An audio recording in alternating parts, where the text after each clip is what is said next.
वहीं हिमाचल के कांग्रेस के कार्यकारी अध्यक्ष विनय कुमार ने बीजेपी सरकार को घेरा और कहा कि सरकार को आम आदमी की नहीं बल्कि अपनी रैली की चिंता है और यही वजह है कि सभी सरकारी बसों को सरकार ने प्रधानमंत्री की रैली में लगा दिया और लोग सड़कों पर धक्का खाने को मजबूर हैं। विनय कुमार ने कहा है कि सिरमौर से एचआरटीसी की बसों को प्रधानमंत्री की रैली के लिए भेजा गया है और लोग ने कहा कि त्योहारी सीजन में सड़कों पर धक्के खाने को मजबूर हैं लोग और महंगे दामों पर टैक्सियां लेकर आवागमन करना पड़ रहा है लोगों को। ऐसे में साफ है कि सरकार को आम आदमी की चिंता बिल्कुल भी नहीं। और जितनी भी बसें सिरमौर जिला की है वो सभी चंबा के लिए ट्रांसफ़र कर दी गई है। ये बहुत दुख की बात है कि जब भी हमारे कोई त्यौहार होते हैं तब सारी बसें जो है उनको शिफ्ट कर दिया जाता है। और माननीय प्रधानमंत्री जी की रैली होने जा रही है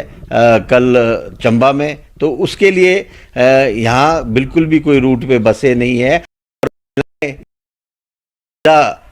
जता रही थी आज जिन जिन से मेरी बात हुई है उनको पर्सनली अपनी गाड़ियां करके आना और जाना पड़ रहा है। मैं बहुत दुख जता रहा हूं इस बात का कि सरकार रैलियों पे रैलियां किए जा रही है, खर्चे पे खर्चा किए जा रही है और इसमें सारा जो तंत्र है सरकारी तंत्र लगा हुआ है और सरकारी खर्चे पे ये सारी रैलियां की जा रही है और पर लोगों की सुविधाओं का कोई भी ध्यान नहीं रखा जा रहा है।